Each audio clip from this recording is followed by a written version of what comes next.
আসসালামু আলাইকুম স্টুডেন্ট, সবাইকে স্বাগত আমাদের আরেকটি লাইভ ক্লাসে। তো তোমাদের দ্বিতীয় পত্রে আমি এর আগে লাইভ ক্লাস নিলাম বেশ কয়েকটা। আজকে আসলাম হচ্ছে তোমাদের জীববিজ্ঞান প্রথম পত্রে একটি অধ্যায় নিয়ে।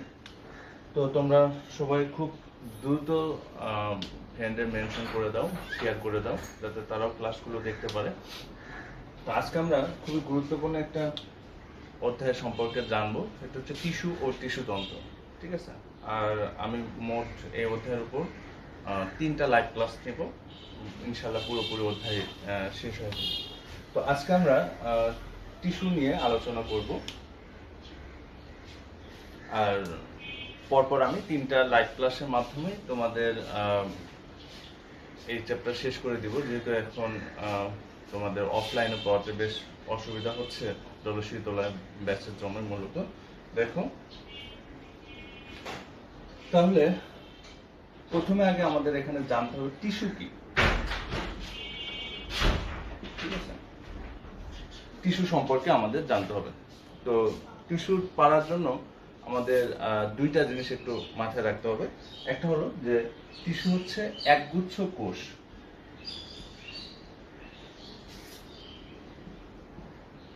একটি কোষ না, একগুচ্ছ কোষ।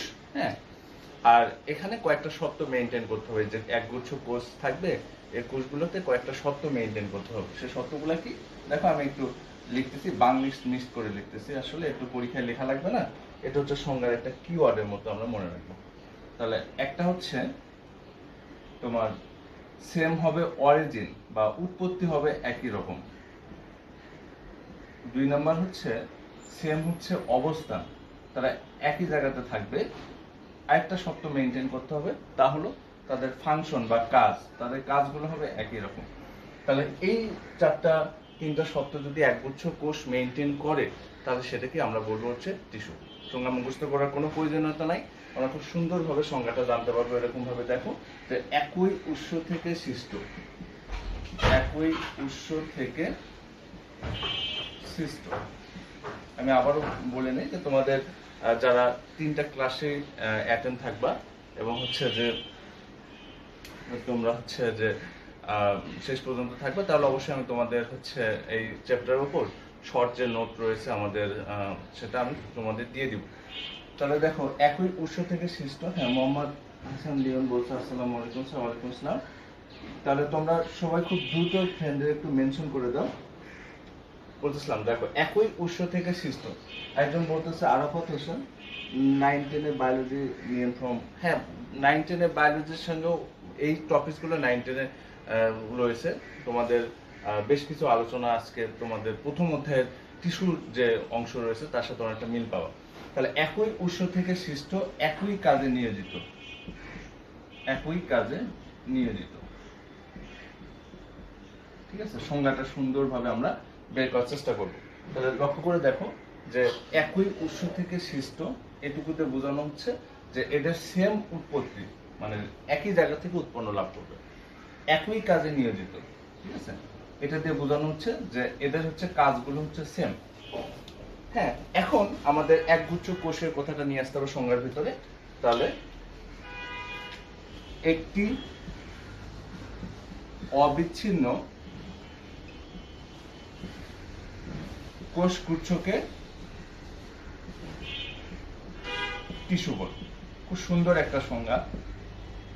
দেখো, তাহলে আমরা যেটা দেখলাম, যে একই উৎস থেকে সৃষ্ট, একই কাজে নিয়োজিত একটি অবিচ্ছিন্ন কোষগুচ্ছকে টিস্যু বলা হয়। ঠিক আছে, তাহলে এই যে অবিচ্ছিন্ন দিয়ে বোঝানো হচ্ছে এখানে যে এদের অবস্থানগত দিকটাও সেম, তারা একই জায়গায় থাকবে, অবিচ্ছিন্ন, বিচ্ছিন্ন অবস্থায় থাকবে না, তারা একটা জায়গায় অবিচ্ছিন্ন অবস্থায় থাকবে। আর কোষগুচ্ছ তো আমরা এখানে পড়লাম যে কোষগুচ্ছকে টিস্যু বলে। তাহলে সংজ্ঞাটা কি হলো, একই উৎস থেকে সৃষ্ট, একই কাজে নিয়োজিত একটি অবিচ্ছিন্ন কোষগুচ্ছকে টিস্যু বলা হয়। তাহলে আমাদের সংজ্ঞার যে যতগুলো শর্ত আছে, যে একগুচ্ছ কোষ হবে এবং এই কোষগুলার 3টা বৈশিষ্ট্য ঠিক থাকতে হবে, একই জায়গা থেকে উৎপন্ন হবে, একই রকম তাদের কাজ হবে, মানে তারপরে তারা একই জায়গায় অবস্থান করবে। আশা করি তোমরা জিনিসটা বুঝতে পারছো। এরপরে আমরা জানবো যে টিস্যু কয় প্রকার আছে। এখন তোমাদের মনে কোশ্চেন আসতে পারে যে একগুচ্ছ কোষ, এগুলো কি একই রকম হবে নাকি আলাদাও হইতে পারে, ঠিক আছে? কারণ সংজ্ঞাটা আমরা একটু মডিফাই করতে পারবো এই জায়গাতে। দেখো, একগুচ্ছ কোষ এগুলো কিন্তু একই রকম হতে পারে, আবার আলাদাও হইতে পারে, ঠিক আছে? এই কনসেপ্টটা তোমাদের একটু ক্লিয়ার থাকা দরকার। একই রকম যদি কোষ হয়, এই ধরনের টিস্যুকে বলা হবে সরল টিস্যু। আমরা একটু পরে টিস্যু ক্লাসিফিকেশন যখন জানবো তখন বুঝতে পারবো। আর যখন আলাদা আলাদা রকমের কোষ থাকবে, এরকমের টিস্যুকে বলা হয় হচ্ছে জটিল টিস্যু। যেমন তোমরা জটিল টিস্যু সম্পর্কে আইডিয়া আছে, জাইলেম ফ্লোয়েম টিস্যু, ঠিক আছে? সেখানে হচ্ছে জাইলেমের ভিতরে আছে ট্রাকিড, ভেসেল, এই যে আলাদা আলাদা নাম করে কোষগুলো রয়েছে, তাও কিন্তু টিস্যু, ঠিক আছে? তাহলে এক গুচ্ছ কোষ একই রকম অথবা আলাদা। তাহলে আমরা এই জায়গাতে লিখতে পারবো, এই জায়গাতে আরেকটা কথা অ্যাড করতে পারবো, সদৃশ্য, ঠিক আছে, বা বিসদৃশ্য, মানে একই রকম অথবা আলাদা। তাহলে একই উৎস থেকে সৃষ্ট একই কাজে নিয়োজিত একটি সদৃশ্য বা বিসদৃশ্য অবিচ্ছিন্ন কোষগুচ্ছকে টিস্যু বলা হয়। মানে এটা কোষগুলো আলাদা হতে পারে অথবা একই হতে পারে, বাট এই তিনটা মেইনটেইন করতে হবে শর্ত, যেটা হচ্ছে উৎপত্তিগত দিক দিয়ে একই রকম থাকতে হবে, অবস্থান একই রকম হবে, আর তাদের একই রকম ফাংশন হবে। আশা করি তোমরা জিনিসটা বুঝতে পারছো। এটা হচ্ছে তোমার টিস্যুর একটা সংজ্ঞা, খুবই সুন্দর একটা সংজ্ঞা, এটা তোমাদের 1 মাসের জন্য আসবে। হ্যাঁ, তাহলে একই উৎস থেকে সৃষ্ট একই কাজে নিয়োজিত একটি অবিচ্ছিন্ন কোষগুচ্ছকে টিস্যু বলা হয়। তার মধ্যে আমরা এটা লাগাই দিতে পারবো একটা সদৃশ্য বা বিসদৃশ্য, হ্যাঁ, ধর্ম বিশিষ্ট, যেহেতু তোমার আলাদা হলেও কিন্তু টিস্যু হয়, যেগুলোকে আমরা বলি হচ্ছে জটিল টিস্যু, ঠিক আছে? তো আমরা টিস্যু ক্লাসিফিকেশন দেখে আমরা এই জিনিসটা ক্লিয়ার হয়ে যাব। দেখো, টিস্যু কয় প্রকার?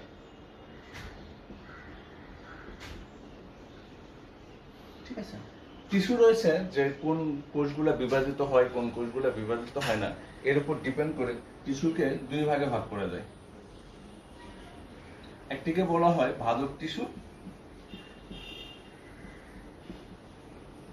অন্যটি হলো স্থায়ী টিস্যু।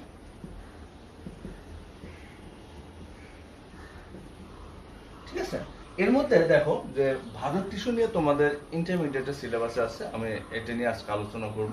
ভাজক টিস্যুর বৈশিষ্ট্য, ভাজক টিস্যুর প্রকারভেদ, ভাজক টিস্যুর কাজ, এগুলো নিয়ে আলোচনা করব। আর আমি আবার বললেন নেই যে তোমাদের চ্যাপ্টার মোট আমি 3টা লাইভ ক্লাস নিব। হ্যাঁ, পুরোপুরি ক্লাসের জন্য সম্পূর্ণ হয়ে যাবে ইনশাআল্লাহ। তোমরা তারা প্রথম থেকেই 3টা লাইভ ক্লাসেই থাকবা, তার দিয়ে কিন্তু শেষ হয়ে যাবে এই চ্যাপ্টারটা। দেখো, স্থায়ী টিস্যু। তো স্থায়ী টিস্যু নিয়ে তোমরা মূলত এসএসসিতে শিখে আসছো, ঠিক আছে? এসএসসিতে শিখে আসছো। তো এটা নিয়ে আমি একটু সামান্য একটু আলোচনা করি। স্থায়ী টিস্যু রয়েছে মোট 3 প্রকার। 3 প্রকার স্থায়ী টিস্যু রয়েছে। একটা হচ্ছে সরল টিস্যু, যেহেতু মনে হয় যে একজন এসএসসির স্টুডেন্ট রয়েছে, সরল টিস্যু। একটা হলো জটিল টিস্যু, অন্যটি হলো ক্ষরণকারী টিস্যু বা তরুক্ষীয় টিস্যু বা নিঃস্রাবী টিস্যু, ঠিক আছে? তাহলে ক্ষরণকারী অথবা হচ্ছে তরুক্ষীয় অথবা হচ্ছে নিঃস্রাবী টিস্যু। তো এর মধ্যে সরল টিস্যু রয়েছে হচ্ছে 3 প্রকার। একটি হলো, এগুলো তোমরা এসএসসিতে পড়ে আসছো, আমি সামান্য একটু আলোচনা করব। মনে হলো যে একজন এসএসসি স্টুডেন্ট রয়েছে, তার কিছুটা উপকৃত হবে। সরল টিস্যু আছে 3 প্রকার। একটি হলো প্যারেনকাইমা, ঠিক আছে? আরেকটি হলো কোলেনকাইমা, অন্যটি হচ্ছে স্ক্লেরেনকাইমা। স্ক্লেরেনকাইমা আবার 2 প্রকার, একটি হলো ফাইবার, আরেকটা হচ্ছে স্ক্লেরাইট। এই হচ্ছে একটা স্থায়ী টিস্যুর একটা সংক্ষিপ্ত একটা তোমার প্রকারভেদ। হ্যাঁ, আর জটিল টিস্যু রয়েছে 2 প্রকার, একটি হলো জাইলেম, একটি হচ্ছে ফ্লোয়েম, ঠিক আছে? তো জাইলেম ফ্লোয়েম নিয়ে আমি সামান্য একটু আলোচনা করব তোমাদের। দেখো, জাইলেম এবং ফ্লোয়েম। তাহলে জটিল টিস্যু আছে 2 প্রকার, একটি হলো জাইলেম, অন্যটি হলো ফ্লোয়েম। তারপরে আমরা আমাদের মূলত এইচএসসি সিলেবাস যেটা ভাজক টিস্যু, সেটা নিয়ে আমরা শিখব। তো জাইলেম এবং ফ্লোয়েম এই টিস্যু। তো জাইলেম টিস্যুর মধ্যে, হ্যাঁ, 4টি কোষ রয়েছে, ফ্লোয়েমের মধ্যেও 4টি কোষ রয়েছে। বোঝার বিষয় হলো যে এগুলো কিন্তু দেখো প্রথমে সরল টিস্যুর মতোই কিছু আসে। তাহলে জাইলেম হচ্ছে প্যারেনকাইমা, জাইলেম প্যারেনকাইমা, একটা হচ্ছে ফ্লোয়েম প্যারেনকাইমা। ঠিক আছে, এই যে প্যারেনকাইমা কোষ। এরপর হচ্ছে জাইলেম ফাইবার, জাইলেম ফাইবার আর একটা ফ্লোয়েম ফাইবার। এখানে একটা গুরুত্বপূর্ণ তথ্য আছে এমসিকিউ এর জন্য, আমি একটু বলে দিব তোমাদের জন্য। দেখো, এটা হচ্ছে জাইলেম ফাইবার, অন্যটা হচ্ছে ফ্লোয়েম ফাইবার। এই দুটো কিন্তু দেখো এই যে এখানেই রয়েছে, ফাইবার, প্যারেনকাইমা।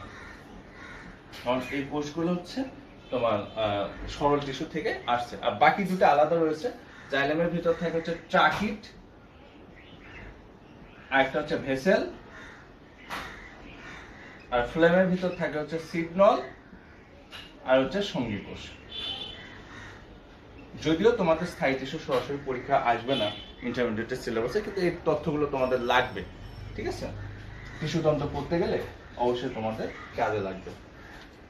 তো এর মধ্যে এই জাইলেম ফাইবারকে একটা নামে ডাকা হয়, তাকে বলা হয় উড ফাইবার। খুবই গুরুত্বপূর্ণ একটা এমসিকিউ, যেটা মেডিকেলের ভর্তি পরীক্ষাতেও এসেছিল। আর ফ্লোয়েম ফাইবারকে বলা হয়েছে বাস্ট ফাইবার। তোমরা এগুলো একটু পয়েন্ট করে নিতে পারো, খুবই গুরুত্বপূর্ণ। যে জাইলেম ফাইবারকে বলা হয় উড ফাইবার, আর ফ্লোয়েম ফাইবারকে বলা হচ্ছে বাস্ট ফাইবার। বাস্ট ফাইবারের একটা উদাহরণ রয়েছে, বাস্ট ফাইবারের একটা উদাহরণ রয়েছে এখানে তোমাদের, তা হলো পাটের আঁশ। এটা আরো গুরুত্বপূর্ণ, ভর্তি পরীক্ষাতে আসতে পারে, মেডিকেলে ভর্তি পরীক্ষাতে আসতে পারে যে বাস্ট ফাইবারের উদাহরণ কোনটা। পাটের আঁশ হলো বাস্ট ফাইবার। ঠিক আছে, এই হচ্ছে তোমাদের এখানকার ইনফরমেশন।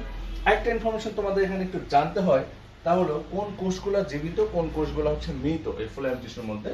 এই ট্রাকিট ভেসেল প্রাথমিক অবস্থায় এখানে প্রোটোপ্লাজম থাকলেও এরা যেহেতু পানি পরিবহন করবে, এই কোষগুলো এরকম লম্বা নলের মতো হয়ে যায়, একটার উপর একটা সজ্জিত এরকম নলের মতো হয়ে যায়। এই জন্য ট্রাকিট ভেসেল দুইটা কোষই হচ্ছে মৃত, মৃত।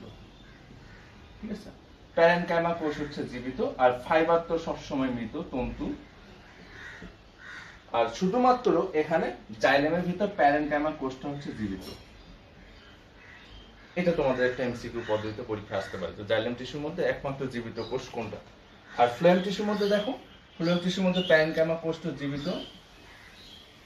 ঠিক আছে, সিগনল সঙ্গী কোষ, এই দুটা কোষই জীবিত। তাহলে বাকি থাকলো শুধু ফাইবার, যেটা পাটের আঁশ। এই পাটের আঁশ হচ্ছে মৃত। তার মানে একটু টুইস্ট আছে এখানে, দেখো যেটা আমি বললাম যে জাইলেমের ভিতরে একমাত্র জীবিত কোষ হচ্ছে প্যারেনকাইমা, বাকি তিনটা কোষই হচ্ছে মৃত। আর ফ্লোয়েম টিস্যুর মধ্যে একমাত্র মৃত কোষ হচ্ছে ফাইবার, বাকি তিনটা কোষই হচ্ছে জীবিত, প্যারেনকাইমা, সিগনল এবং সঙ্গী কোষ। ঠিক আছে, এখান থেকে তোমাদের আরেকটা তথ্য একটু জানতে হয়, যে জাইলেম টিস্যুর কাজ কি, ফ্লোয়েম টিস্যুর কাজ কি। এটা একটা টেকনিকের মাধ্যমে মনে রাখা যায়। দেখো, তারপরে আমরা ভালো টিস্যুতে যাবো, জাইলেম টিস্যু এবং একটা হচ্ছে ফ্লোয়েম টিস্যু। যেহেতু তোমাদের এগুলো এসএসসিতে পড়ে আসছো, এর জন্য আমি অংশটা খুব দ্রুত তোমাদের দেখা দিচ্ছি। আমরা মূলত যাব হচ্ছে ভালো টিস্যুতে। তো জাইলেম টিস্যু কি রয়েছে দেখো, জাইলেম টিস্যুর কাজ হলো মূল থেকে পানি এবং খনিজ লবণ পাতায় নিয়ে আসা, এবং পাতায় যখন ছালের সংশ্লেষণ হয় সেখানে যে শর্করা জাতীয় খাদ্য উৎপন্ন হয়, এগুলো উদ্ভিদের বিভিন্ন অংশে পৌঁছায় দিবে হচ্ছে ফ্লোয়েম টিস্যু। ঠিক আছে, তাহলে জাইলেম টিস্যুর কাজ হচ্ছে পানি পরিবহন, পানি ও খনিজ লবণ পরিবহন। এটা অনেকের ভুল, পানি ও খনিজ লবণ পরিবহন। ঠিক আছে, আর ফ্লোয়েম টিস্যুর কাজ হচ্ছে খাদ্য পরিবহন। এটা আমরা একটা টেকনিকে মনে রাখতে পারবো, যেগুলো তোমাদের ভর্তি পরীক্ষাতে বা হচ্ছে যখন এমসিকিউ পদ্ধতিতে পরীক্ষাতে আসবে, তখন অনেক সময় কনফিউশন হয়ে যায় যে আসলে কোনটা হয়ে যায়। দেখো, যে আমরা এখানে মনে রাখবো এরকম ভাবে, পানি, ঠিক আছে, পানিকে কিন্তু হিন্দুরা বলে জল। ঠিক আছে, পানিকে হিন্দুরা বলে হচ্ছে জল। তাহলে আমরা যদি এরকম ভাবে পড়ি, পানি পরিবহন না করে যদি আমরা একটু টেকনিকে পড়ি যে জল পরিবহন করে হচ্ছে জাইলেম, তাহলে কিন্তু একটা মিল পাওয়া যায় এখানে। তখন তুমি পরীক্ষায় যদি কোশ্চেন আসে, কোনো প্রকার কনফিউশন ছাড়াই অ্যান্সার করতে পারবো। আর খাদ্য, এটাকে যদি আমরা ইংলিশ করি তাহলে কিন্তু আমরা পাবো ফুড। ঠিক আছে, তাহলে কিন্তু এখানে তুমি একটা টেকনিকে পেয়ে যাবো যে হচ্ছে ফুড পরিবহন করে হচ্ছে ফ্লোয়েম টিস্যু। আশা করি তোমরা এই জিনিসটা বুঝতে পারছো যে সালোক সংশ্লেষণের আগে যে সালোক সংশ্লেষণের কাঁচামাল পানি, খনিজ লবণ এগুলো মূল থেকে, হ্যাঁ, মাটি থেকে মূলের মাধ্যমে শোষণ করে উদ্ভিদের পাতায় নিয়ে আসে জাইলাম টিস্যু। এরপর হচ্ছে তারা হচ্ছে সেখানে যখন খাদ্য উৎপন্ন হয়, প্রতিটা শাখা প্রশাখায় প্রতিটা অংশে যে খাদ্য, সেই শর্করা জাতীয় খাদ্য পৌঁছে দেওয়ার কাজ করে হচ্ছে ফ্লোয়েম টিস্যু। আশা করি তোমরা এই জিনিসটা বুঝতে পারছো।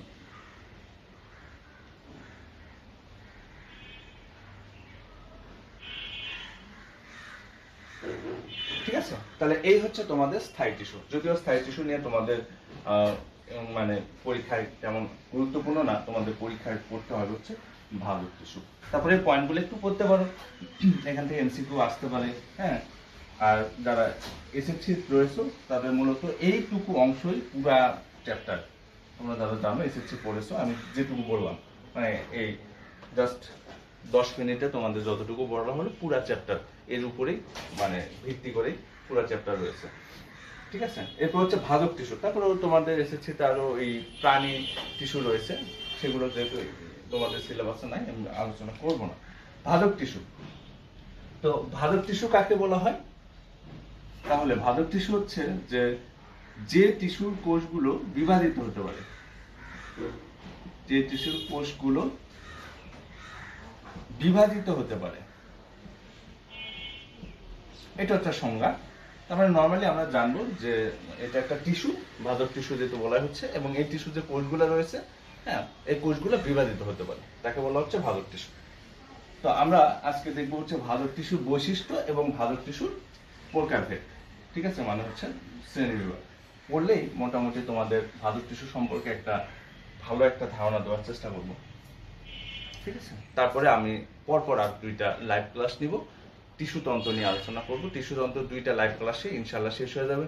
তার এই লাইভ ক্লাসের মাধ্যমে তোমাদের মূল কাণ্ডের একদম প্রস্তুচ্ছেদের চিহ্নিত চিত্র অঙ্কন করা, তারপরে সেগুলো বর্ণনা কিভাবে পরীক্ষায় লিখতে হবে সুন্দরভাবে তোমরা শিখতে পারবে।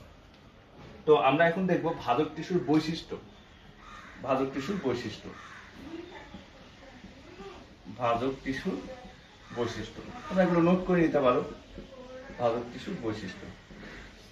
আরেকটা বিষয় হচ্ছে যে আমার লাইভ ক্লাসে আমি ওইরকম ঘন্টা 2 ঘন্টা 1.5 ঘন্টা 2 ঘন্টা ধরে এত লং টাইম ক্লাস নেব না, চেষ্টা করব মোটামুটি তোমাদের 30-40 মিনিটের মধ্যেই একটা ক্লাস সম্পূর্ণ করে দেওয়ার জন্য। ঠিক আছে, তাহলে দেখো ভাজক টিস্যুর বৈশিষ্ট্য। তো ভাজক টিস্যুর বৈশিষ্ট্য, এখানে আমাদের একটা তথ্য জানতে হবে, তা হলো যে ভাজক টিস্যুর অপর নাম হচ্ছে, এটার অপর একটি নাম রয়েছে, এটা গুরুত্বপূর্ণ এমসিকিউর জন্য, তোমরা পয়েন্ট করে নিতে পারো। ভাজক টিস্যুর অপর নাম হচ্ছে মেরিস্টেম টিস্যু।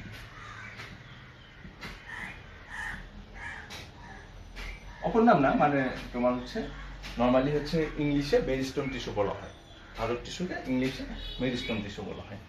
ঠিক আছে, এই যে তোমরা এখানে দেখতে পাচ্ছ ল্যাটারাল মেরিস্টেম, ইন্টারক্যালারি মেরিস্টেম, ইংলিশে যখন বলা হয় তখন মেরিস্টেম বলা হয়।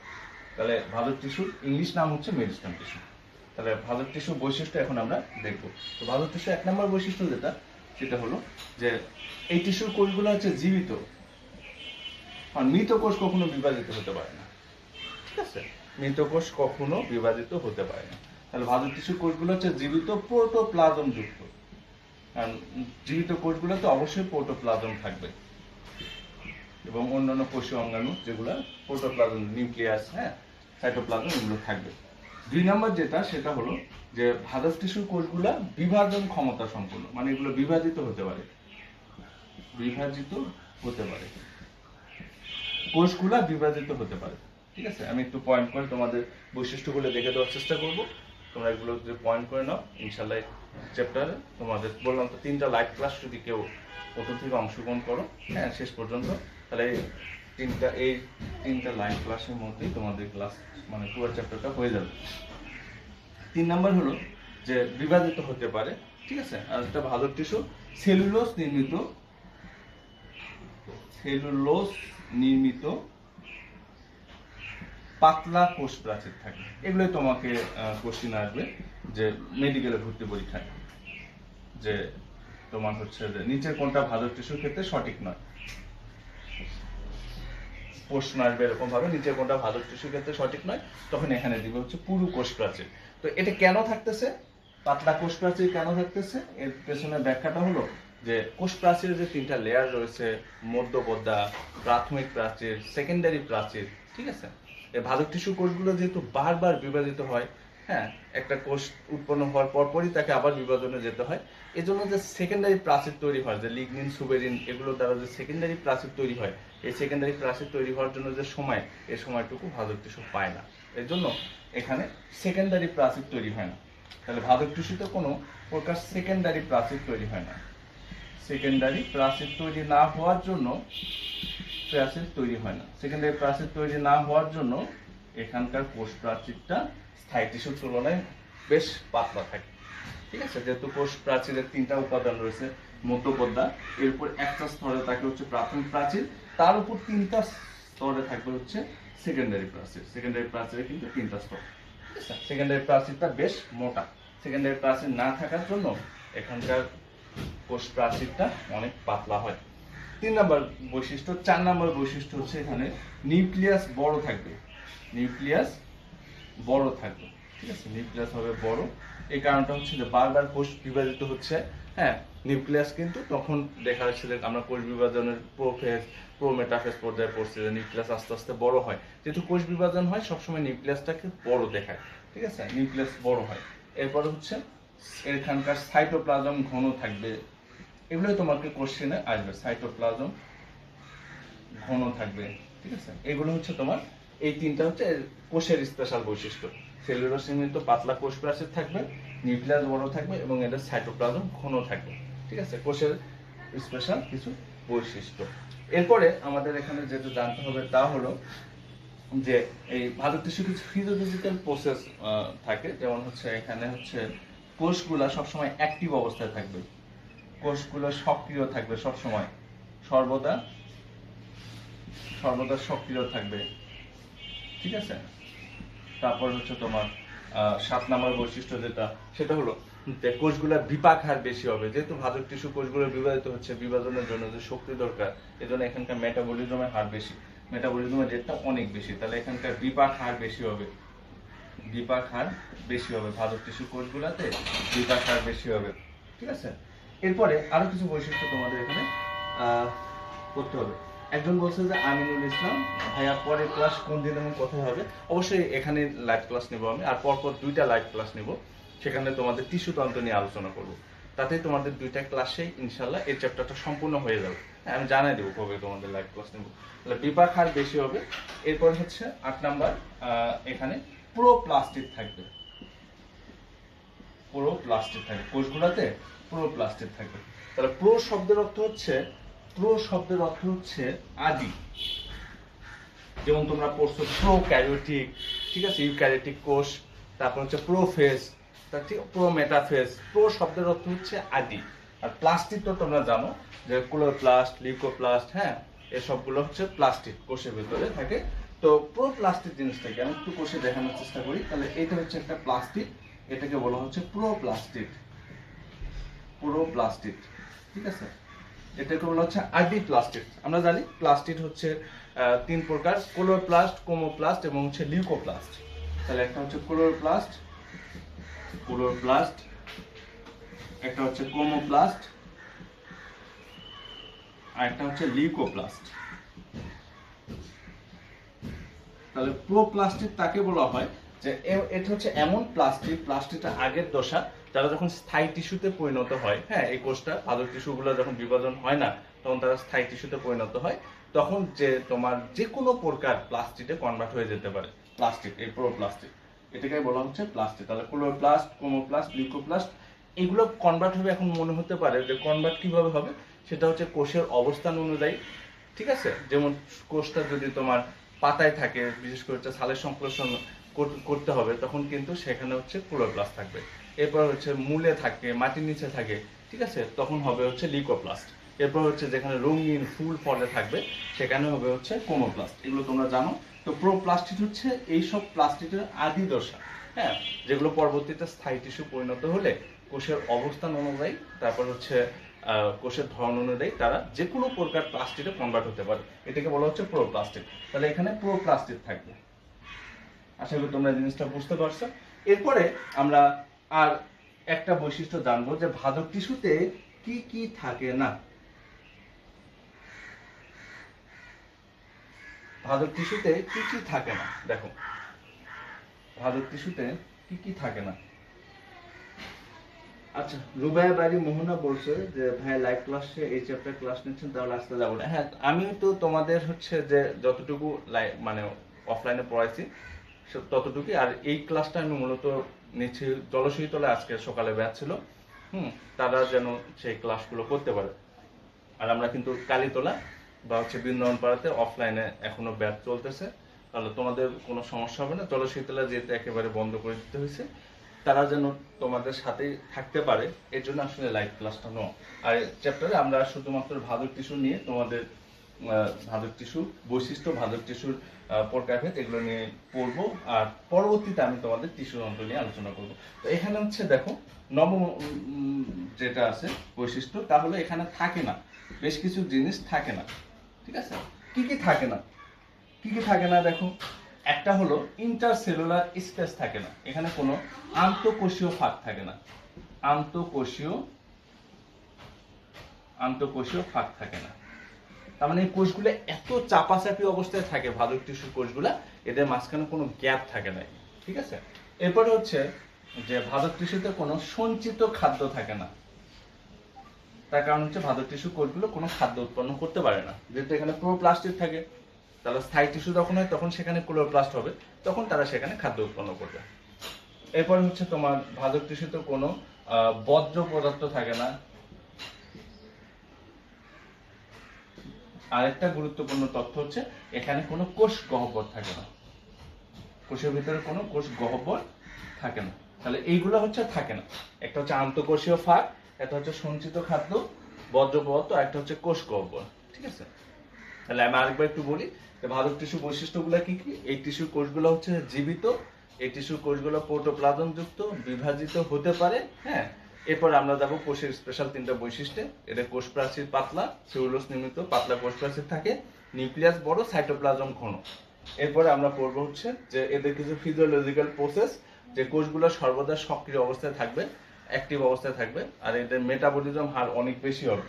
আর হচ্ছে এখানে যে প্লাস্টিকটা থাকবে এটা অপরিণত অবস্থায় প্লাস্টিক থাকবে। হ্যাঁ, এই জন্য এরা কোনো খাদ্য উৎপন্ন করতে পারবে না। কি কি থাকবে না, আন্তঃকোষীয় ফাঁক থাকবে না, সঞ্চিত খাদ্য থাকবে না, এখানে কোনো বজ্র পদার্থ থাকবে না, আর এখানে কোনো কোষ গহ্বর থাকবে না। এই হচ্ছে ভাজক টিস্যু বৈশিষ্ট্য। এরপর আমরা পড়বো হচ্ছে তোমার ভাজক টিস্যুর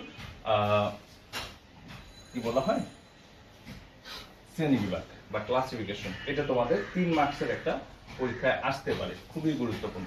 ভাজক টিস্যুর ক্লাসিফিকেশন, তাহলে হচ্ছে ভাজক টিস্যুর প্রকারভেদ, এটা তোমাদের পরীক্ষায় আসতে পারে, খুবই গুরুত্বপূর্ণ ভাজক টিস্যুর প্রকারভেদ। ঠিক আছে, তো ভাজক টিস্যুর প্রকারভেদ এদের কয়েকটা ভাগে ভাগ করা যায়। প্রথমে হচ্ছে উৎপত্তি অনুসারে, উৎপত্তি অনুসারে, উৎপত্তি অনুসারে।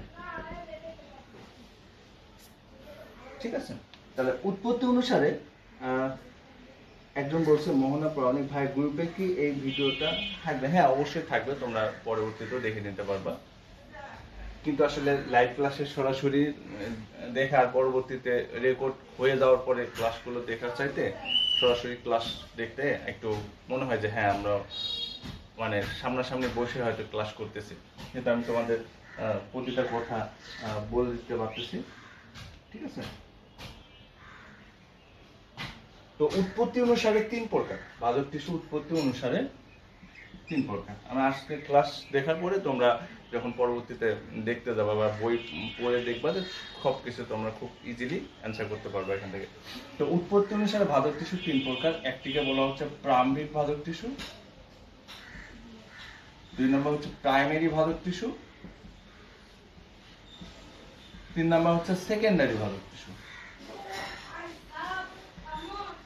তো যেহেতু এখানে বলা হচ্ছে যে উৎপত্তি অনুসারে, তাহলে আমাদের নর্মালি জানতে হবে যে কোথা থেকে উৎপন্ন হয় সেই ভাজক টিস্যুটা, সেটা জানলেই হয়ে যাবে।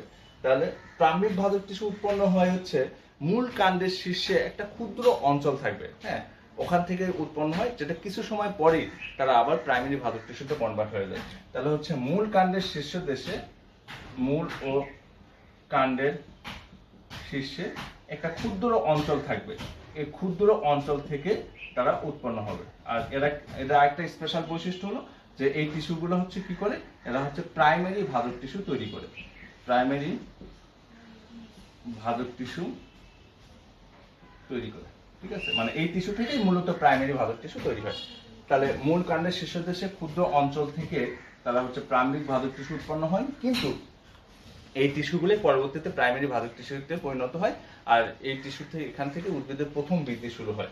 প্রাইমারি ভাজক টিস্যু, প্রাইমারি ভাজক টিস্যু হচ্ছে যে এরা এই প্রারম্ভিক ভাজক টিস্যু থেকে উৎপন্ন হয়, প্রারম্ভিক ভাজক টিস্যু থেকে উৎপন্ন হয়, প্রারম্ভিক ভাজক টিস্যু থেকে উৎপন্ন হয়। ঠিক আছে, এই তথ্যটা তোমাদের মাথায় রাখতে হবে। আরেকটা হচ্ছে যে এরা কোন সময় উৎপন্ন হয়, খুবই গুরুত্বপূর্ণ একটা তথ্য। এটা হচ্ছে উদ্ভিদের যখন ভ্রূণ অবস্থায় থাকে তখন এরা উৎপন্ন হয়, ভ্রূণ অবস্থায়। খুবই গুরুত্বপূর্ণ এটা এমসিকিউ এর জন্য, যে প্রাইমারি ভাজক টিস্যু কোন সময় উৎপন্ন লাভ করে। উদ্ভিদ যখন ভ্রূণ অবস্থায় থাকে তখন এরা উৎপন্ন হয়, আর এরা প্রারম্ভিক ভাজক টিস্যু থেকে উৎপন্ন হয়। ঠিক আছে, আর এই প্রাইমারি ভাজক টিস্যু কিন্তু তোমার সেকেন্ডারি ভাজক টিস্যু তৈরি করবে না। প্রাইমারি ভাজক টিস্যু, এখানে একটু টুইস্ট আছে, প্রাইমারি ভাজক টিস্যু তারা প্রথমে কনভার্ট হয়ে আগে প্রাইমারি স্থায়ী টিস্যুতে পরিণত হবে। তাহলে এই টিস্যু কোষগুলো সারা জীবন বিভাজিত হতে পারে। তাহলে দেখো এই কোষগুলো হচ্ছে, সাপোজ ধরে নাও যে এই কোষগুলো হচ্ছে প্রিমেরিস্টোম বা প্রারম্ভিক ভাজক টিস্যু, প্রারম্ভিক ভাজক টিস্যু। তারপরে হচ্ছে এই কোষগুলো কনভার্ট হয়ে পরিণত হয় হচ্ছে প্রাইমারি ভাজক টিস্যুতে, প্রাইমারি ভাজক টিস্যুতে। এই সিকোয়েন্সটা মনে রাখতে হবে, প্রাইমারি ভাজক টিস্যুতে। ঠিক আছে, এরপরে এই প্রাইমারি ভাজক টিস্যু থেকে কোষগুলো যখন আর বিভাজিত হবে না, ঠিক আছে, তখন তারা স্থায়ী টিস্যুতে কনভার্ট হয়ে যাবে। এগুলোকে বলবো হচ্ছে প্রাইমারি স্থায়ী টিস্যু, প্রাইমারি স্থায়ী টিস্যু, প্রাইমারি স্থায়ী টিস্যু। খুব সুন্দর করে তোমরা বুঝতে পারবা। এবং এই প্রাইমারি স্থায়ী টিস্যু থেকে পরবর্তীকালে যদি ভাজক টিস্যু পরিণত হয় সেগুলোকে বলবো হচ্ছে আমরা সেকেন্ডারি ভাজক টিস্যু, সেকেন্ডারি ভাজক টিস্যু। আশা করি তোমরা জিনিসটা বুঝতে পারছো যে সেকেন্ডারি ভাজক টিস্যু তাহলে উৎপন্ন হচ্ছে কোথা থেকে। সেকেন্ডারি ভাজক টিস্যু উৎপন্ন হয় হচ্ছে স্থায়ী টিস্যু থেকে।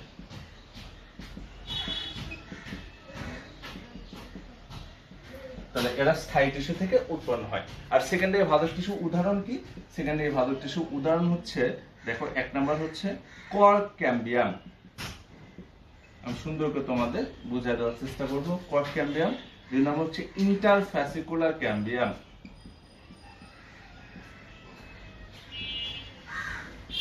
তাহলে কর্ক ক্যাম্বিয়াম আর একটা ইন্টারফ্যাসিকুলার ক্যাম্বিয়াম। ঠিক আছে, এই কর্ক ক্যাম্বিয়াম এটা আসলে মানেটা কি? ঠিক আছে, কর্ক হচ্ছে যে তোমার নরমালি যখন গাছের যে তোমার হচ্ছে আউটার যে লেয়ারটা থাকবে, ঠিক আছে, এখানে এই ইয়াটা থাকবে। আমি একটু তোমার দেখানোর চেষ্টা করি। কর্কের ইংলিশ শব্দের অর্থ হচ্ছে ফ্লেম। ঠিক আছে, তাহলে এটা যদি একটা গাছের প্রস্থচ্ছেদ হয়, গাছের প্রস্থচ্ছেদ হয়, ঠিক আছে, তাহলে একদম আউটার যে লেয়ারটা আছে এটাকে বলা হচ্ছে গাছের বাকল বা ছাল। ঠিক আছে, এই বাকলের নিচে একটা লেয়ার পাবো আমরা, এটাকে বলা হচ্ছে তোমার এই কর্ক ক্যাম্বিয়ামের লেয়ার বা ফিলাম। এটা কি করে? এই কোষগুলো যখন বিভাজিত হয়, এই কোষগুলো যখন বিভাজিত হয় তখন তারা কোষে পরিণত হয় এবং সেকেন্ডারি বৃদ্ধি হয়। এই জন্য এগুলোকে বলা হচ্ছে সেকেন্ডারি ভাজক টিস্যু। হ্যাঁ, এর ফলে গাছটা মোটা হয়। তাহলে এটা অনেকটা হচ্ছে গাছের ছালের সাথে সম্পর্কিত। গাছের ছাল বা গাছের হচ্ছে বাকল, এই গাছের ছাল বা বাকলের যে তোমার ভাজক টিস্যু থাকবে এগুলোকে বলা হচ্ছে কর্ক ক্যাম্বিয়াম। আর ইন্টারফ্যাসিকুলার ক্যাম্বিয়াম বলতে কি বুঝি আমরা? তাহলে ইন্টার মানে হচ্ছে মধ্যবর্তী, ইন্টার মানে মধ্যবর্তী। ফ্যাসিকুলার বলতে বোঝানো হয় হচ্ছে পরিবহন টিস্যু। ঠিক আছে, আমরা যখন এই টিস্যু তন্ত্র পড়বো, টিস্যু এবং টিস্যু তন্ত্র পরে ক্লাসে, সেখানে আমরা দেখবো জাইলেম ফ্লোয়েম এগুলো মিলে বলা হয় হচ্ছে ফ্যাসিকুলার টিস্যু তন্ত্র, ভাস্কুলার টিস্যু তন্ত্র বা পরিবহন টিস্যু তন্ত্র। তাহলে হচ্ছে এটা হচ্ছে পরিবহন টিস্যু তন্ত্র, পরিবহন টিস্যু তন্ত্র। তো এই পরিবহন টিস্যু মধ্যবর্তী যে ক্যাম্বিয়ামটা থাকবে, ক্যাম্বিয়াম থাকবে, তাকে বলা হচ্ছে ইন্টারফ্যাসিকুলার ক্যাম্বিয়াম। এরা কি করে? এরা পরবর্তীতে জাইলেম ফ্লোয়েম তৈরি করে। ঠিক আছে, জাইলেম ফ্লোয়েম তৈরি করবে। তাহলে আশা করি তোমরা এই জিনিসটা বুঝতে পারছো। হ্যাঁ, তো এখন এই ইন্টারফ্যাসিকুলার ক্যাম্বিয়াম এটা আমি তোমাদের একটু বুঝাই দিচ্ছি। দেখো, ইন্টারফ্যাসিকুলার ক্যাম্বিয়াম তাহলে কোন একটা মূল বা কাণ্ডের যদি প্রস্তুচ্ছেদ করা হয়, মূল বা কাণ্ডের যদি প্রস্তুচ্ছেদ করা হয়, তাহলে আমরা এরকম অংশ দেখতে পাবো। ঠিক আছে, তাহলে সাপোজ ধরুন এটা হচ্ছে জাইলেম, এটা হচ্ছে ফ্লোয়েম, এটা হচ্ছে জাইলেম, এটা হচ্ছে ফ্লোয়েম। আবার যখন ভাস্কুলার বান্ডল আমি পড়াবো, মানে ইন্টারফ্যাসিকুলার যে তোমার হচ্ছে থাকবে, টিস্যুতন্ত্র থাকবে, তারপর হচ্ছে তোমার হচ্ছে পরিবহন টিস্যু যখন পড়াবো তখন জিনিসটা বুঝতে পারবো। তাহলে হচ্ছে এই জাইলেম এবং ফ্লোয়েমের মাঝখানে যে ক্যাম্বিয়াম থাকবে, জাইলেম এবং ফ্লোয়েমের মাঝখানে যে ক্যাম্বিয়াম থাকবে তাকে বলা হচ্ছে ফ্যাসিকুলার ক্যাম্বিয়াম। ফ্যাসিকুলার ক্যাম্বিয়াম, ফ্যাসিকুলার ক্যাম্বিয়াম। ঠিক আছে, আর এই জাইলেম ফ্লোয়েমের মাঝখানে এই মধ্যবর্তী এই ক্যাম্বিয়ামটা যে এরকম ভাবে থাকবে, পুরোটা স্তর হয়ে থাকবে, এইটার মধ্যবর্তী যে লেয়ারটা থাকবে এটাকে বলা হচ্ছে ইন্টারফ্যাসিকুলার ক্যাম্বিয়াম। ইন্টারফ্যাসিকুলার ক্যাম্বিয়াম। আমি তোমাদের এই পরিবহন টিস্যুতন্ত্র নিয়ে পরবর্তীতে ক্লাস নেব, তখন আমি এই জিনিসটা আরো সুন্দর করে ক্লিয়ার করে দেবো। একটা হচ্ছে আমরা এখানে বুঝতে পারলাম যে সেকেন্ডারি ভাজক টিস্যু তাহলে কর ক্যাম্বিয়াম, আর একটা হচ্ছে ইন্টারফ্যাসিকুলার ক্যাম্বিয়াম। এই দুটাকে বলা হচ্ছে সেকেন্ডারি ভাজক টিস্যু। আমি আরেকবার একটু ক্লিয়ার করে দিচ্ছি। দেখো যে উৎপত্তি অনুসারে ভাজক টিস্যু তিন প্রকার: প্রারম্ভিক ভাজক টিস্যু, প্রাইমারি ভাজক টিস্যু এবং হচ্ছে সেকেন্ডারি ভাজক টিস্যু। তাহলে প্রারম্ভিক ভাজক টিস্যু হচ্ছে যেটা মূল কাণ্ডের শীর্ষে একটা ক্ষুদ্র অঞ্চল থাকবে, সেখান থেকে প্রাইমারি ভাজক টিস্যু উৎপন্ন হবে, তাকে বলা হয় প্রারম্ভিক ভাজক টিস্যু। প্রাইমারি ভাজক টিস্যু কি? তাহলে হচ্ছে প্রারম্ভিক ভাজক টিস্যু উৎপন্ন হবে এবং এর থেকে উৎপন্ন হবে, আর এরা উদ্ভিদের ভ্রূণ অবস্থায় উৎপন্ন লাভ করবে। আর সেকেন্ডারি ভাজক টিস্যু কি? এরা স্থায়ী টিস্যু থেকে পরবর্তীকালে উৎপন্ন লাভ করবে, তাকে বলা হচ্ছে সেকেন্ডারি ভাজক টিস্যু। আশা করি তোমরা এই জিনিসটা বুঝতে পারছো উৎপত্তি অনুসারে। এরপরে আমরা দেখবো হচ্ছে অবস্থান অনুসারে। তাহলে অবস্থান অনুসারে ভাজক টিস্যু, অবস্থান অনুসারে ভাজক টিস্যু।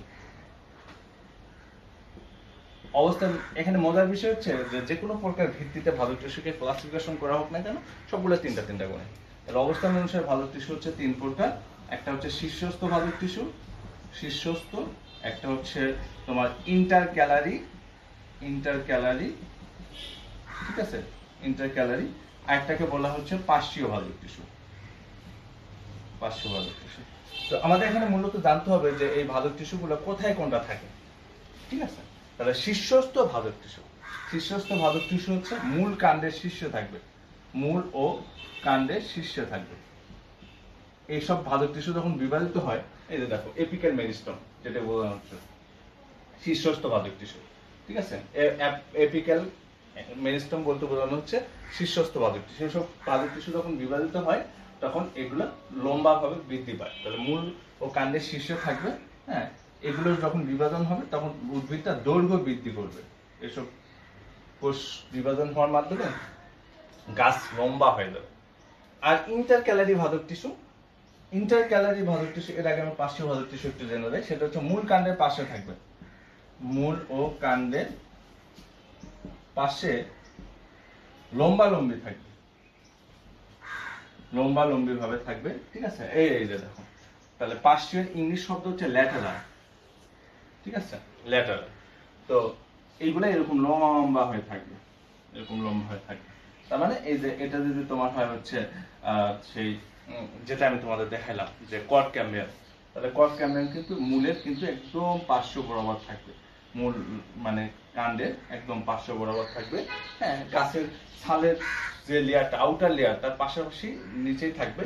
এখানে যখন কোষগুলো বিভাজিত হবে তার মাধ্যমে সে সেকেন্ডারি বৃদ্ধি হবে, বাড়বে। কারণ যেহেতু আমরা জানি যে বাইরের যে স্থায়ী টিস্যুর লেয়ারটা থাকবে তা সে কখনো বিভাজিত হবে না, তা লম্বা লম্বি থাকবে। তাহলে পার্শ্বীয় ভাজক টিস্যুর উদাহরণ হচ্ছে সেম সেকেন্ডারি ভাজক টিস্যু যেগুলো পড়ছে সেগুলো পার্শ্বীয় ভাজক টিস্যুর উদাহরণ। একটা হচ্ছে কর্ড ক্যাম্বিয়াম, কর্ড ক্যাম্বিয়াম, আর একটা হচ্ছে ইন্টারফ্যাসিকুলার ক্যাম্বিয়াম, ইন্টারফ্যাসিকুলার ক্যাম্বিয়াম। ঠিক আছে, যেহেতু আর ইন্টারক্যালারি কাকে বলা হয়? ইন্টার মানে হচ্ছে মধ্যবর্তী, ইন্টার মানে হচ্ছে মধ্যবর্তী, আর ক্যালারি শব্দের অর্থ হচ্ছে স্থায়ী টিস্যু। তাহলে দুইটা স্থায়ী টিস্যু মধ্যবর্তী যে ভাজক টিস্যু থাকে তাকে বলা হয় ইন্টারক্যালারি ভাজক টিস্যু। তাহলে এরা থাকবে হচ্ছে দুইটি স্থায়ী টিস্যুর মধ্যবর্তী, দুইটি স্থায়ী টিস্যুর মধ্যবর্তী যে টিস্যু থাকবে তাকে বলা হবে ইন্টারক্যালারি ভাজক টিস্যু। আমি একটু ঘেমে অবস্থা শেষ। দুইটা স্থায়ী টিস্যুর মধ্যবর্তী যে ভাজক টিস্যু থাকবে তাকে বলা হবে হচ্ছে ইন্টারক্যালারি ভাজক টিস্যু। ঠিক আছে, তো এখন এখানে তোমাদের একটা বিষয় জানতে হবে যে শীর্ষস্থ ভাজক টিস্যু, ইন্টারক্যালারি ভাজক টিস্যু, পার্শ্বীয় ভাজক টিস্যু, এগুলো আবার উৎপত্তিগত দিক দিয়ে কোনটা প্রাইমারি ভাজক টিস্যু কোনটা সেকেন্ডারি ভাজক টিস্যু।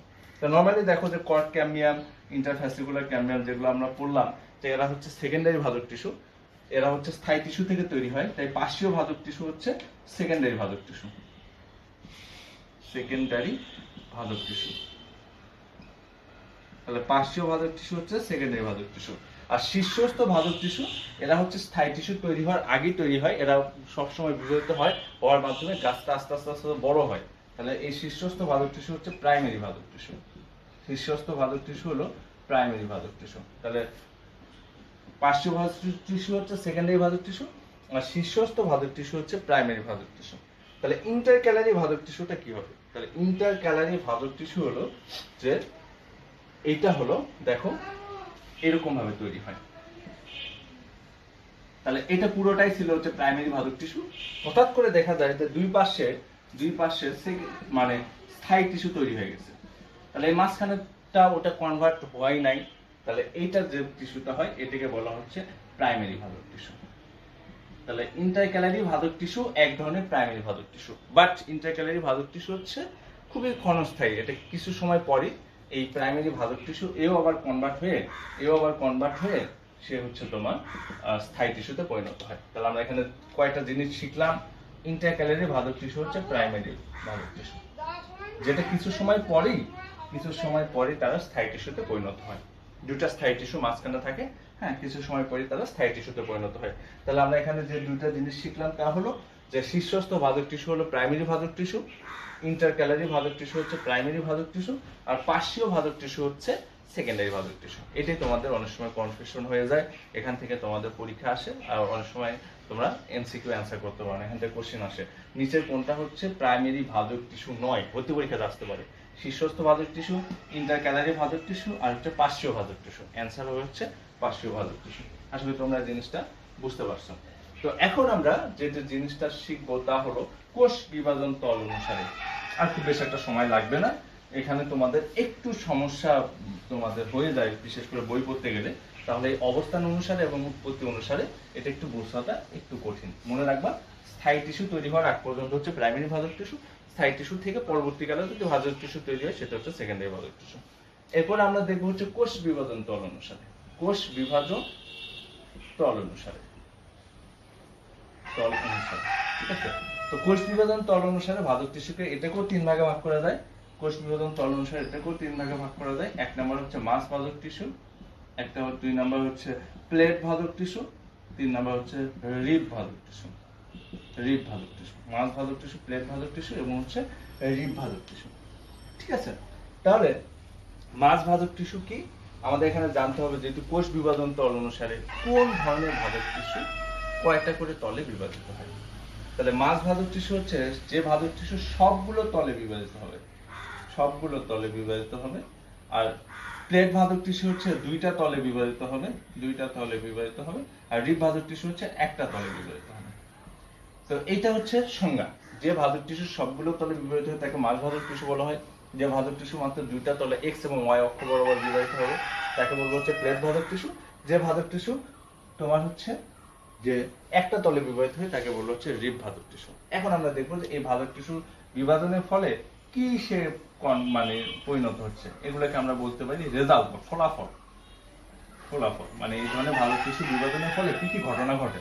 প্রথম হচ্ছে মাস ভাজক টিস্যু যখন বিভাজন হবে তার মানে সব দিকে মাল্টি এক্সিয়াল মানে মাল্টিপ্লিকেশন হবে, চতুর্দিকে বিভাজন হওয়ার জন্য, হ্যাঁ, তারা এরকম ভাবে একটা কোষের পুঞ্জ তৈরি করবে, ঠিক আছে। চতুর্দিকে 360 ডিগ্রি অ্যাঙ্গেলে যখন বিভাজন হচ্ছে তো চতুর্দিকে একটা কোষের পুঞ্জ তৈরি হচ্ছে, তাহলে এরা হচ্ছে একটা কোষপুঞ্জ তৈরি করবে, কোষপুঞ্জ তৈরি হবে, ঠিক আছে। আর উদাহরণগুলা আমি একবারে বলে দেবো, একটা টেকনিকের মাধ্যমে মনে রাখা যায়, সুন্দর একটা টেকনিকের মাধ্যমে এর এক্সাম্পল গুলো মনে রাখা যায়। তাহলে কোষপুঞ্জ তৈরি হবে, ঠিক আছে। দেখো কোষপুঞ্জ তৈরি হবে, তাহলে কোষপুঞ্জ যদি তৈরি হয় তাহলে দৈর্ঘ্য প্রস্থ উচ্চতা 360 ডিগ্রি, যেটা আমি বললাম চতুর্দিকে কোষ বেড়ে গেছে, তাহলে ওই জায়গার কিন্তু ঘনত্ব বৃদ্ধি পাবে, ঠিক আছে। দৈর্ঘ্য প্রস্থ উচ্চতা চতুর্দিকে বৃদ্ধি পাবে, তাহলে এখানে কি বাড়তেছে, ওই জায়গার ঘনত্ব বাড়তেছে, ওই জায়গাটার ঘনত্ব বাড়তেছে। আশা করি তোমরা বুঝতে পারছো যে মাঝভাজক টিস্যু কি সবগুলো তলে বিভাজিত হবে, একটা কোষের পুঞ্জ তৈরি হবে এবং এই কোষটা ওই জায়গায় ঘনত্ব বৃদ্ধি পাবে। দুইটা তলে বিভাজিত হবে, তার মানে এটা হচ্ছে এক্স অক্ষ এবং ওয়াই অক্ষ। তারপর ধরো এটা হচ্ছে এক্স অক্ষ, এটা হচ্ছে ওয়াই অক্ষ, দুইটা তলে বিভাজিত হবে, দুইটা তলে বিভাজিত হবে, তলে বিভাজিত হবে। সরি, একটা ফোন আসছিল। তো এদিকে দেখো তোমরা যে হয়তো এদিকে বিভাজন হচ্ছে, এদিকে বিভাজন হচ্ছে, তাহলে দুইটা তলে বিভাজিত হওয়ার জন্য এই কোষগুলো হবে একদম পাতলা চ্যাপ্টা। হ্যাঁ, ঠিক আছে। যেমন হচ্ছে তোমার এখানে আমি তোমার দেখাই দিচ্ছি, দেখো যে গাছের কোন অংশ হচ্ছে একদম চ্যাপ্টা, এই যে গাছের পাতা, ঠিক আছে, এটা কিন্তু দেখো একদম চ্যাপ্টা। তাহলে এটা শুধুমাত্র দৈর্ঘ্য এবং প্রস্থ বরাবর বাড়ছে, উচ্চতা বাড়ে নাই, একদম চ্যাপ্টা হয়ে গেছে। এর জন্য এগুলোকে বলা হচ্ছে প্লেট ভাজক টিস্যু। তাহলে এটার ফলাফল কি, এখানে যেটা হবে সেটা হচ্ছে আয়তন বৃদ্ধি পাবে। তার মানে হচ্ছে শুধুমাত্র দৈর্ঘ্য এবং প্রস্থ বরাবর বৃদ্ধি পাবে, এটাকে বলা হচ্ছে প্লেট ভাজক টিস্যু। এর একটা উদাহরণ রয়েছে, এর উদাহরণ হচ্ছে পাতা। খুবই গুরুত্বপূর্ণ যে প্লেট ভাজক টিস্যুর উদাহরণ হচ্ছে পাতা। এটা প দিয়ে মনে রাখা যায় যে প্লেটের প আর হচ্ছে পাতাতে হচ্ছে প, গাছের পাতা হচ্ছে প্লেট ভাজক টিস্যুর উদাহরণ। এরপর হচ্ছে রিব ভাজক টিস্যু, একতলে বিভাজিত হয়। তাহলে এক তলে যখন বিভাজিত হবে, হ্যাঁ, তখন কিন্তু দেখো যে এখানে একটা তলে বিভাজিত হচ্ছে শুধু এক্স অক্ষ বরাবর। তাহলে এই যেরকম একদিকে বিভাজন হবে, একদিকে বিভাজন হওয়ার জন্য ফলাফল কি হবে, যে এখানে এক সারি কোষ তৈরি হবে, এক সারি কোষ তৈরি হবে, ঠিক আছে, এক সারি কোষ তৈরি হবে। তো এক সারি কোষ আমরা যখন টিস্যু তন্ত্র পড়বো পরবর্তী ক্লাসে দেখবো, সেখানে সুন্দর করে ক্লিয়ার করে দেবো এক সারি কোষ তৈরি হবে। এটার উদাহরণ হচ্ছে মজ্জা রশ্মি, কাণ্ড এবং মূলে মজ্জা রশ্মি, ঠিক আছে। তো এটাকে রিব ভাজক টিস্যু কেন বলা হয় সেটা আমি একটু তোমাদের ক্লিয়ার করে দিচ্ছি। দেখো মজ্জা রশ্মি আর হচ্ছে মাছ ভাজক টিস্যুর উদাহরণ হচ্ছে মজ্জা। আমি এটার উদাহরণগুলো এখানে একটু বলে দিই, পরে একটা টেকনিকের মাধ্যমে তোমাদের ক্লিয়ার করে দেব। তাহলে মাছ ভাজক টিস্যুর উদাহরণ হচ্ছে মজ্জা, কর্টেক্স, ভ্রূণ, শস্য, এগুলো হচ্ছে তোমার মাছ ভাজক টিস্যুর উদাহরণ। তো এখানে ছেলেপেলে সবচেয়ে বেশি ভুল করে যেটা, সেটা হচ্ছে যে মাছ ভাজক টিস্যু মজ্জা এবং হচ্ছে রিব ভাজক টিস্যু হচ্ছে মজ্জা রশ্মি। এই জায়গাতে একটু ভুল হয়ে যায়। তো তোমরা একটা টেকনিক দিয়ে মনে রাখবা যে এখানে রিব ভাজক টিস্যু, এখানে রিব ভাজক টিস্যু হচ্ছে র দিয়ে শুরু হয়, আর এখানে মজ্জা রশ্মির মধ্যেও কিন্তু র রয়েছে। এই একটা টেকনিক দিয়ে মনে রাখবা। আর হচ্ছে মাছ ভাজক টিস্যু ম আছে, কারণ এখানে শুধুমাত্র মজ্জা। এই একটা কনফিউশন হয়ে যায়। বাকিগুলা আমি মনে রাখার একটা টেকনিক বলে দিচ্ছি পরে। আগে বলবো রিব ভাজক টিস্যু কেন বলা হয়। তাহলে রিব হচ্ছে বুকের যে পাঁজর বা হাড়, পশুকা, ঠিক দেখতে হচ্ছে এরকম দেখা যায়। দেখো বুকের পাঁজর বা হাড়গুলো দেখতে এরকম। আমি একটু দেখানোর চেষ্টা করি। বুকের যে পাঁজর গুলো রয়েছে দেখতে অনেকটা এরকম, ঠিক আছে, দেখতে অনেকটা এরকম। যদিও আমি তোমাদের এগুলো পরবর্তীতে আবার পড়াবো, এখন তোমরা একটু সহজ করে দেখে নাও যে বুকের পাঁজরের হাড়গুলো কেমন থাকে।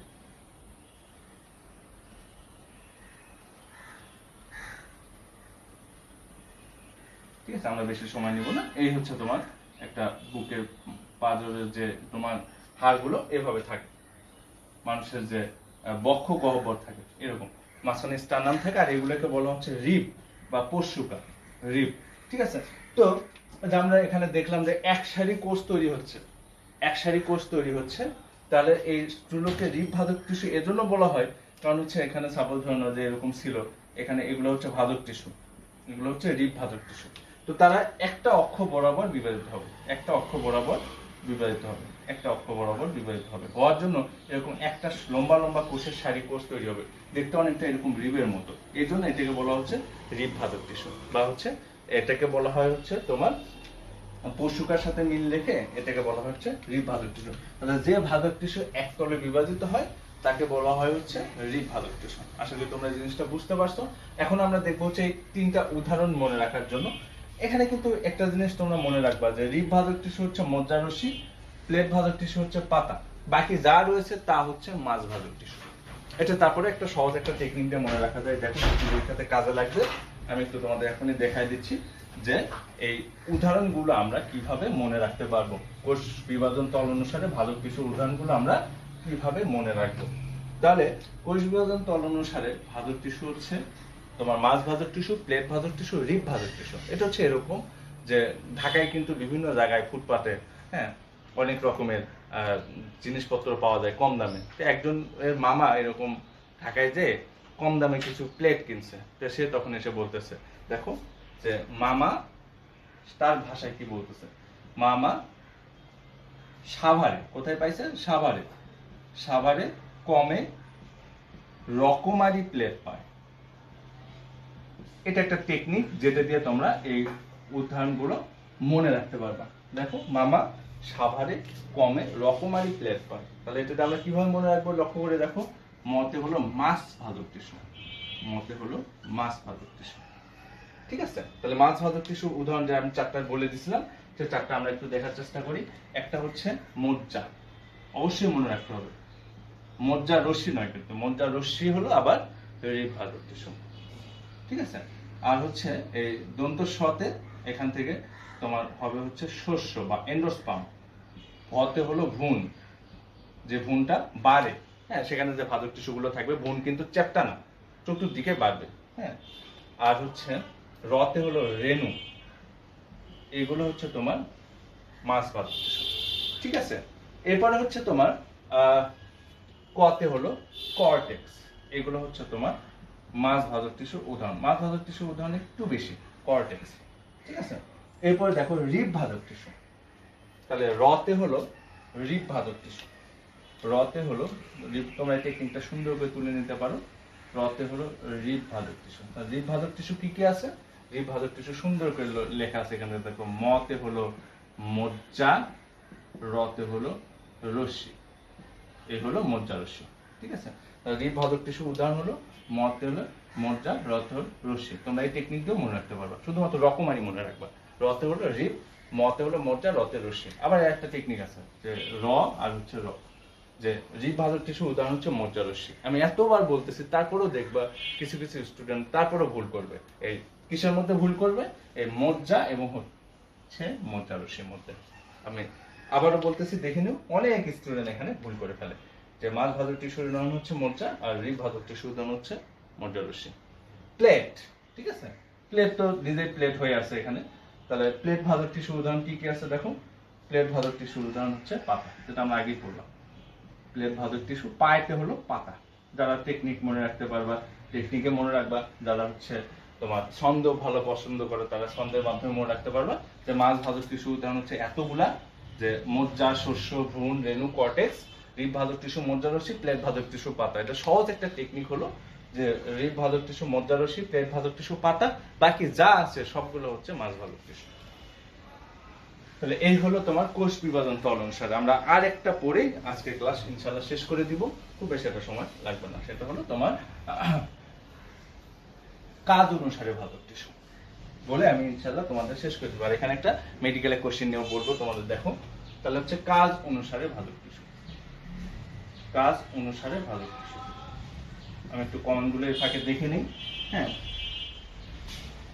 যে কেউ যদি কমেন্ট করো, কমেন্ট করতে পারো। একজন বলছে যে ভাইয়া ভিডিওটা গ্রুপে রেখে দিন প্লিজ। হ্যাঁ, গ্রুপে থাকবে, সমস্যা নাই। তোমাদের পরপর 3টা লাইভ ক্লাসে গ্রুপে থাকবে। তবে তোমরা লাইভ ক্লাসে যারা আছো বা শেষ পর্যন্ত যারা ক্লাসগুলো দেখতেছো, তারা আমাকে একটা নক দিবা। আমি লাইভ ক্লাস শেষে, হ্যাঁ 3টা লাইভ ক্লাস শেষ হয়ে যাওয়ার পরে চ্যাপ্টার পর কমপ্লিট নোট দিয়ে দিব। তাতে তোমাদের ক্লাসের নোট এবং সে আমার যে নোটটা রয়েছে সেটা পড়লেই ইনশাল্লাহ সম্পূর্ণ হয়ে যাবে চ্যাপ্টার। কাজ অনুসারে দেখো,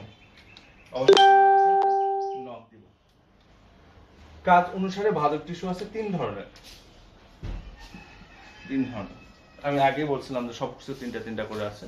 তো এটা জানার জন্য আগে আমাদের টিস্যু তন্ত্র জানতে হবে, যেটা আমি পরবর্তী লাইভ ক্লাসে আলোচনা করব টিস্যু তন্ত্র নিয়ে। আর টিস্যু তন্ত্র 3টা বোঝার পরে তোমরা নিজেরাই মূল কাণ্ড বুঝতে পারবে, মূল কাণ্ডের প্রস্তুচ্ছেদ। ঠিক আছে, তো টিস্যু তন্ত্র রয়েছে 3টা। এক নাম্বার হচ্ছে এপিডার্মাল টিস্যু তন্ত্র। এপিডার্মাল টিস্যু তন্ত্র, 3 ধরনের টিস্যু তন্ত্র পাওয়া যায়। এপিডার্মাল টিস্যু তন্ত্র। 2 নাম্বার হচ্ছে ভাস্কুলার টিস্যু তন্ত্র, ভাস্কুলার টিস্যু তন্ত্র। 3 নাম্বার যেটা রয়েছে তা হলো গ্রাউন্ড টিস্যু তন্ত্র বা ভিত্তি, গ্রাউন্ড টিস্যু তন্ত্র। এই 3 ধরনের টিস্যু তন্ত্র রয়েছে। আমরা আগামী দিন লাইভ ক্লাসে এই টিস্যু তন্ত্র নিয়ে আলোচনা করব, ঠিক আছে? তাহলে হচ্ছে এপিডার্মাল টিস্যু তন্ত্র, ভাস্কুলার টিস্যু তন্ত্র, গ্রাউন্ড টিস্যু তন্ত্র। এখন বলতে পারো যে তাহলে ভাজক টিস্যু পড়ার আগে তো আমরা এটা কেন বলতেছি, এটা দরকার আছে, একটু পরে তোমরা বুঝতে পারবে। তো এপিডার্মাল টিস্যু তন্ত্র জিনিসটা কি, ডার্মাল কথাটা আসছে হচ্ছে যে ত্বক থেকে, ডার্মিস থেকে, ঠিক আছে? ডার্মিস শব্দের অর্থ হচ্ছে ত্বক। তাহলে যে টিস্যু তন্ত্র হচ্ছে ত্বক তৈরি করে, হ্যাঁ, গাছের যে আবরণ, সে আবরণ তৈরি করে, তাকে বলা হচ্ছে এপিডার্মাল টিস্যু তন্ত্র। তাহলে এপিডার্মাল টিস্যু তন্ত্রের মধ্যে কি কি থাকবে আমরা আগামী দিন সুন্দর করে জানবো। তার মানে একটু সহজ করে দেখাই যে এপিডার্মাল টিস্যু তন্ত্রের মধ্যে মূলের যে আবরণ তাকে বলা হচ্ছে এপিব্লেমা। এপিব্লেমা তোমরা একটু পড়তে গেলে কাজে লাগতে পারে। এপিব্লেমা কাণ্ড এবং পাতার আবরণ, কাণ্ড এবং পাতার আবরণকে বলা হচ্ছে এপিডার্মিস। এপিডার্মিস, ঠিক আছে? তাহলে এপিডার্মাল টিস্যু তন্ত্র গঠিত হয়েছে এরকম ভাবে আবরণ দিয়ে। মূলের আবরণকে বলা এপিব্লেমা, কাণ্ড বা পাতার আবরণকে বলা হচ্ছে এপিডার্মিস, ঠিক আছে? কাজে লাগবে, একটু পরে বলতেছি। ভাস্কুলার টিস্যু তন্ত্র, ভাস্কুলার টিস্যু তন্ত্র অপর নাম হচ্ছে পরিবহন টিস্যু তন্ত্র। পরিবহন টিস্যু তন্ত্র বা ফ্যাসিকুলার টিস্যু তন্ত্র, ঠিক আছে? তাহলে পরিবহন টিস্যু তন্ত্র বলতে বোঝানো হচ্ছে যেগুলো হচ্ছে জাইলেম এবং ফ্লোয়েম উৎপন্ন করে, যেটা আমরা আগে পড়লাম যে জাইলেম টিস্যু হচ্ছে জল পরিবহন করে, আর ফ্লোয়েম টিস্যু হচ্ছে তোমার কি পরিবহন করে, খাদ্য পরিবহন করে, ফ্লোয়েম টিস্যু হচ্ছে খাদ্য পরিবহন করে। তাহলে পরিবহন টিস্যু তন্ত্র যেগুলো তৈরি করবে সেগুলোকে বলবো আমরা হচ্ছে ভাস্কুলার টিস্যু তন্ত্র।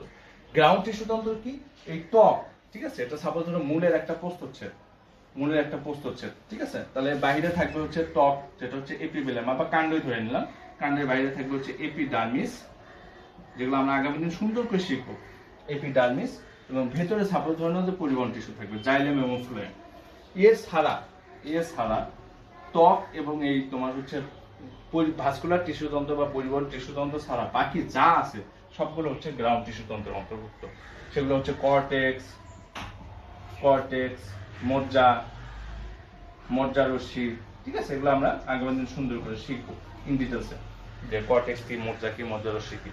তাহলে এই হচ্ছে গ্রাউন্ড টিস্যু তন্ত্র। তাই এটা আসলে আমরা কেন করলাম, ভাজক টিস্যুর সাথে এর সম্পর্ক। তাহলে ভাজক টিস্যু কাজ অনুসারে 3 প্রকার। ভাজক টিস্যু হচ্ছে কাজ অনুসারে 3 প্রকার, ঠিক আছে?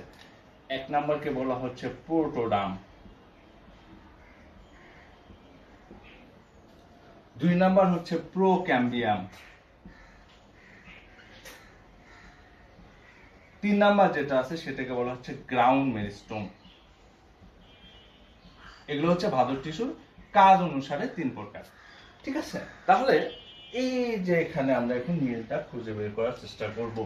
তাহলে যে ভাজক টিস্যু এপিডার্মাল টিস্যু তন্ত্র তৈরি করবে তাকে বলবো আমরা হচ্ছে প্রোটোডার্ম।